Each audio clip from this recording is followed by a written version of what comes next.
Voilà, vous reconnaissez ici trois angles. Si vous vous souvenez, l'an dernier, nous avons appris ce qu'était un angle aigu, ce qu'était un angle obtus. Un angle aigu, c'est un angle qui a une mesure plus petite que 90 degrés, c'est-à-dire un angle qui va être plus petit que l'angle droit. L'angle droit, l'idéal pour en avoir une idée, c'est de prendre l'équerre. Vous voyez bien que cet angle ici a une mesure qui va être plus petite que 90 degrés. Il en est de même pour cet angle ici. Sa mesure est plus petite que 90 degrés. Bon, pour prendre sa mesure, évidemment tout le monde s'en souvient, je peux prendre mon rapporteur. Ici, si je mesure l'angle rouge, je mets le centre du rapporteur. En général, ce point est précisément indiqué sur les rapporteurs. Et ici, j'ai 37 degrés. Cet angle ici est un angle obtus. Il est plus grand que 90 degrés. Plus grand que, ici, l'angle droit représenté par l'équerre. Prenons ces deux angles ici aigus. Si je les mets côte à côte, un peu comme deux maisons qui seraient adjacentes, c'est-à-dire qui auraient un mur en commun, en plus ici je mets le sommet en commun.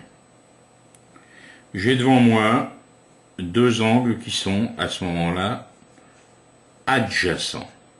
Ils ont un côté commun, ils sont situés de part et d'autre de ce côté. On dit que ces angles sont adjacents. Pour pouvoir nommer ces angles, je peux ici nommer les demi-droites. Je vais appeler le sommet commun O. Qu'est-ce que je peux dire? X, O, Y et Y, O, Z sont adjacents. Qu'est-ce qu'on peut dire de l'angle rouge et de l'angle bleu? Ils sont adjacents. On a ici le côté commun, le sommet commun, ils sont situés de part et d'autre de ce côté. Seulement, ils ont quelque chose de plus. Ils forment, à eux deux, un angle droit. On dit que ces deux angles sont complémentaires. La somme de leurs mesures va faire 90 degrés.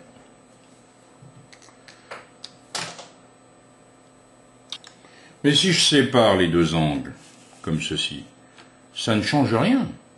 Les deux angles sont toujours complémentaires. La somme de leurs mesures me donnera 90 degrés. Si je mesure l'angle ici, j'obtiens 37 degrés. Si je prends l'angle ici, j'ai 54 degrés. 53 degrés. Eh bien, si je vérifie, 53 et 37, ça me donne bien un angle de 90 degrés. Nous avons nouveau ici deux angles adjacents, mais ici on reconnaît qu'ils forment tous les deux un angle plat. La somme des mesures des deux angles va me donner 180 degrés. On dit que ces deux angles sont supplémentaires. Supplémentaires. Deux angles sont supplémentaires quand la somme de leurs mesures fait 180 degrés. Comme tout à l'heure, si je les sépare, si je les mets dans n'importe quelle position, ces deux angles seront toujours, bien sûr, supplémentaires, la somme de leurs mesures faisant bien 180 degrés. J'ai tracé ici deux droites sécantes. J'obtiens bien sûr quatre angles. Alors c'est intéressant parce que si je prends ici cet angle et celui-ci,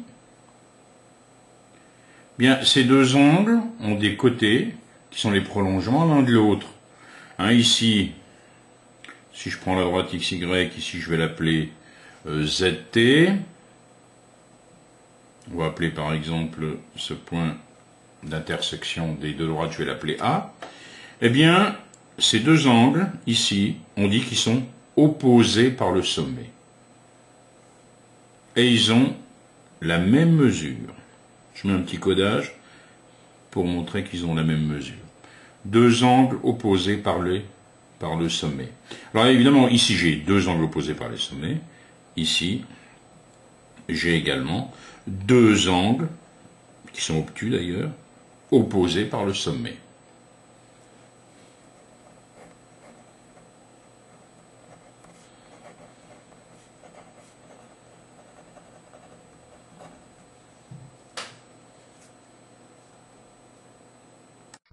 Regardons bien cette situation. On a deux routes, vous les voyez, et puis un chemin qui vient couper ces deux routes. Ces deux routes et ce chemin définissent 8 angles. 1, 2, 3, 4, 5, 6, 7, 8 angles. Bon, si je prends une des voitures qui se trouve là, que je l'amène ici, elle est garée, elle a devant elle un chemin, et ici, à côté d'elle, la route. Alors, où vais-je placer une deuxième voiture pour qu'elle soit exactement dans la même situation? Si je place la deuxième voiture ici, ça n'ira pas parce que elle a la route derrière. Si je la place ici, ça va pas non plus parce que elle a la route qui n'est pas du même côté que pour celle-ci. La seule solution, c'est de placer cette voiture ici. Les deux voitures sont dans la même situation. On a un chemin qui se trouve devant elle, et puis à leur gauche, ici, on a la route. Si j'avais placé ma voiture au départ comme ceci, on a la route, le chemin qui est derrière, on a ici la route, à la gauche de la voiture. Où est-ce qu'il faut que je place une deuxième voiture pour être dans la même situation? Il faut que, pour être dans une situation correspondant à la première, cette deuxième voiture va se retrouver ici. Elle aura aussi le chemin derrière elle, et puis la route ici à sa gauche. Les deux positions sont bien correspondantes. Alors, est-ce qu'il y a d'autres positions comme ça? Oui, ici, si je place la voiture ici, eh bien, la deuxième voiture, je la placerai comme ceci. Les deux sont dans des situations correspondantes. En fait, elles occupent des angles, deux angles, qui sont correspondants. Donc, ces deux angles ici sont correspondants. Les deux angles ici sont correspondants. Il en va de même pour ces deux angles ici. On a donc combien de paires d'angles correspondants? Une paire, deux paires, trois paires, quatre paires d'angles correspondants. Reprenons la même situation. Ici, cette partie qui se trouve entre les deux routes, je pourrais l'appeler la partie interne. Cette partie qui se trouve entre ces deux routes. Si maintenant je place une voiture ici, et que la deuxième voiture, je la place ici, j'alterne par rapport à l'autre. L'autre avait le chemin qui se trouvait derrière elle, celle-ci a le chemin qui se trouve devant elle. Ils sont tous les deux, ces deux voitures sont dans la partie interne. J'ai alterné leur position. Elles occupent deux angles qu'on dit, attention, un mot un peu compliqué, alterne interne. On a alterné de part et d'autre du chemin. Ces deux angles sont alternes internes. Si j'avais placé la première voiture comme ceci, j'aurais dû placer l'autre pour qu'elles occupent toutes les deux des angles alternes internes. Il y a donc combien de paires d'angles alternes internes? Il n'y en a que deux. En voici ici deux. Et les deux autres.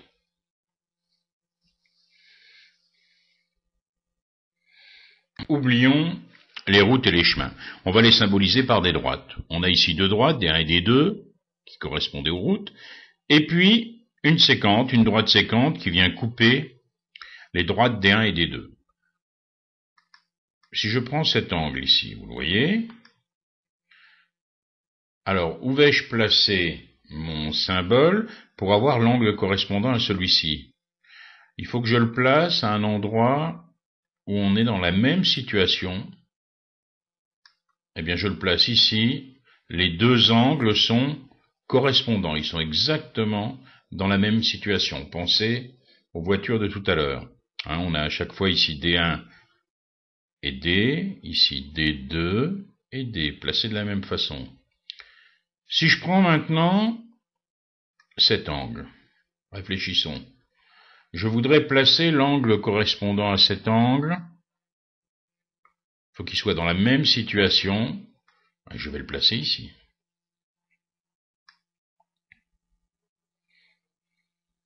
J'ai les deux angles bleus qui sont correspondants, les deux angles rouges qui sont correspondants. Si maintenant je place un angle ici, alors je vais enlever pour l'instant mes autres symboles. Alors regardons bien cet angle.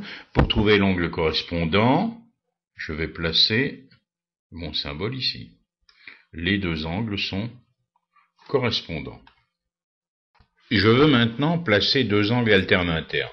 Je sais que ça va se situer dans la partie interne, la partie qui est entre ces deux droites D1 et D2. Donc je place déjà un angle, le voici. Il faut que je trouve l'angle situé dans la partie interne, qui est alterne-interne avec celui-ci. Je vais alterner, ici en changeant de côté, et j'obtiens cet angle ici. Les deux angles sont alterne-interne. Il y en a encore deux. Si je place ici cet angle, l'angle alterne-interne à celui-ci va se trouver dans cette partie. Ce sera cet angle. On a ici deux paires d'angles alterne-interne. Nous avons là à nouveau deux droites coupées par une troisième droite. Deux droites D1 et D2 coupées par une séquente D3. Vous remarquerez que ici j'ai pris un cas particulier. Les deux droites D1 et D2 sont parallèles. Observons ce que cela entraîne pour les angles. Si je prends deux angles correspondants, par exemple les deux là, je vais regarder de plus près ce premier angle. Je m'aperçois, comme vous le constatez, le logiciel m'indique directement l'angle. L'angle est de 40 degrés. Eh bien, si je prends l'angle correspondant à cet angle, il est ici.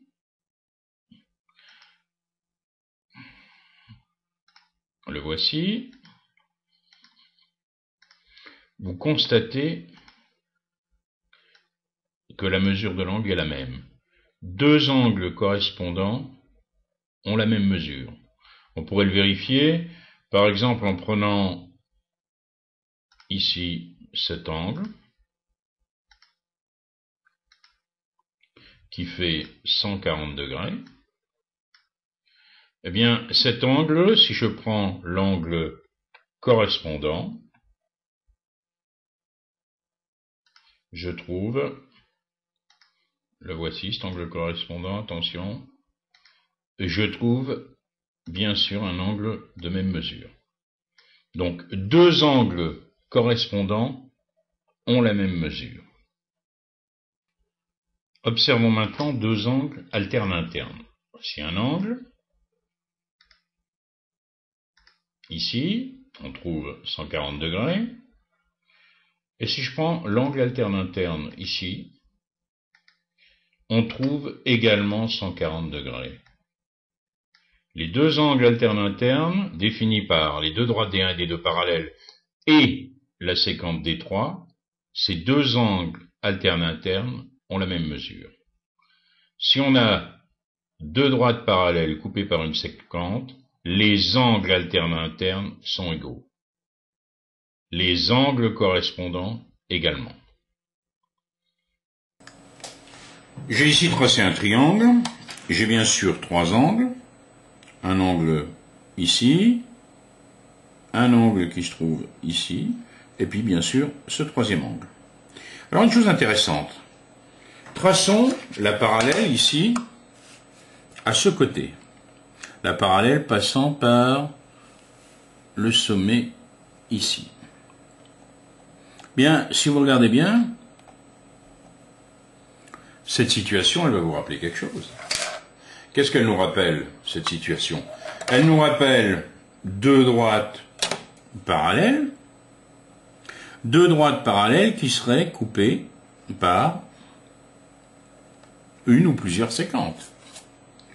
Donc si on considère ici cette droite D1, D2, ici je pourrais très bien appeler, je vais tracer quelques pointillés qu'on les voit bien, ici j'aurai une droite que je vais appeler D3, et puis ici bien sûr une droite que je vais appeler D4.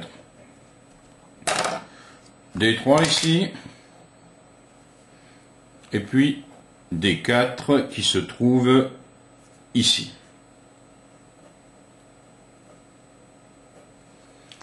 Alors réfléchissons un peu, pensons à ce que nous venons de faire.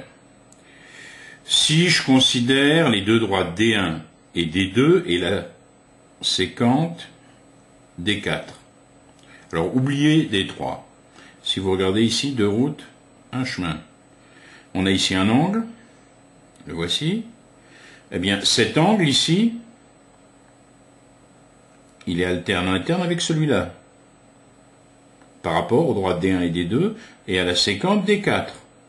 Donc ces deux angles sont égaux, puisque les droites D1 et D2, rappelez-vous, sont parallèles. D'autre part, ici, si vous regardez bien, si j'oublie maintenant la droite D4, que je pense à D1, D2 et à la séquente D3, qu'est-ce qu'on peut dire de cet angle? Il est alterne avec celui-ci. Or, les deux droites sont parallèles. Donc, cet angle ici a la même mesure que celui-là. Si vous regardez les trois angles, ici, en haut, ils sont adjacents, ils forment un angle plat, vous les voyez. Donc on peut dire que la somme des trois angles fait 180 degrés. Alors si on oublie tout ce qu'on a tracé, on va se retrouver bien sûr avec le triangle de départ. Qu'est-ce qu'on peut dire dans un triangle? La somme des angles est égale à 180 degrés.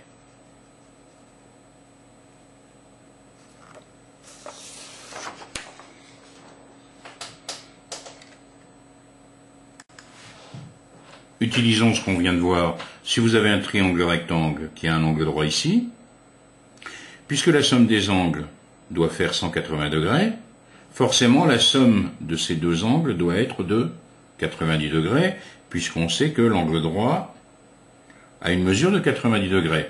Or, deux angles, qui sont forcément aigus d'ailleurs, deux angles qui ont des mesures dont la somme est égale à 90 degrés sont deux angles complémentaires.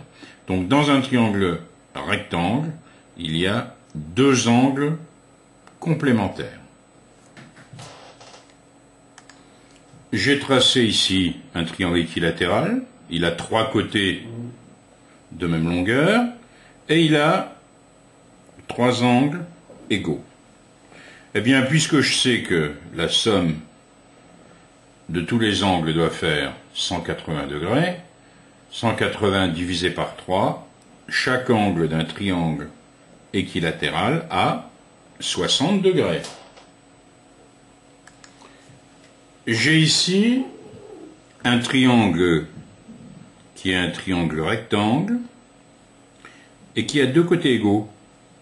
Deux côtés de même longueur, c'est un triangle isocèle. Donc ce que j'ai ici, c'est un triangle rectangle isocèle. Bien, si je m'intéresse aux deux autres angles,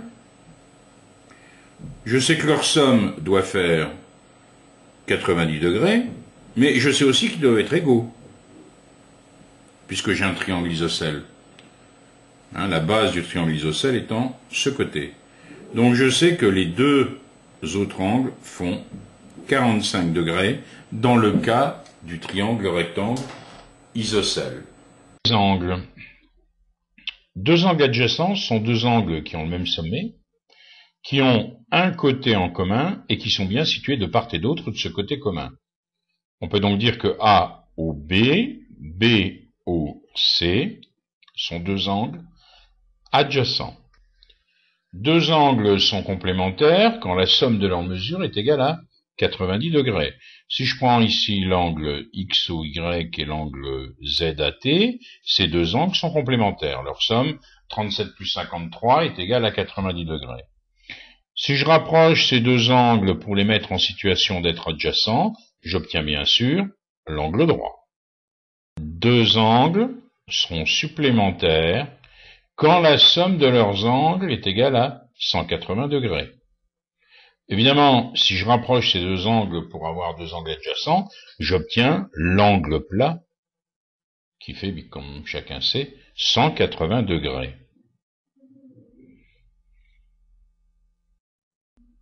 Quand on a deux angles opposés par le sommet, comme ici, ça veut dire que ces deux angles ont le même sommet, ici c'est le point K, et les côtés sont dans le prolongement l'un de l'autre. Donc ici, les angles LKP et MKN sont opposés par le sommet.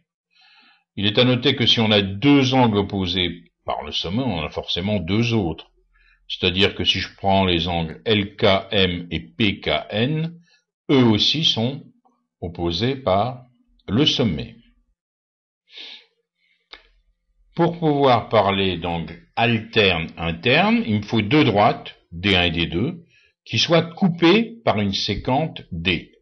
Regardons cela. On a donc ici D1, D2, coupés par une séquente D. Et si on regarde bien, cette partie qui est coloriée, qui est en rose ici, c'est la partie qui est comprise entre les deux droites D1 et D2, on pourrait l'appeler la partie interne. Eh bien, parmi ces angles internes, si vous prenez A' et B', par exemple, les angles V, les angles verts, ils sont situés de part et d'autre de la séquente qui est ici en rouge. On a alterné leur position par rapport à la séquente en rouge. On dit donc que A' et B' sont deux angles alternes internes par rapport à D1, D2 et à la séquente D. De la même façon, les deux angles violets qui sont situés de part et d'autre de D sont deux angles alternes internes par rapport à D1, D2 et la séquente D. Si on reprend la même situation, c'est-à-dire qu'on a deux droites D1 et D2, une droite D, séquente à D1 et D2, eh bien on peut définir également des paires d'angles correspondants.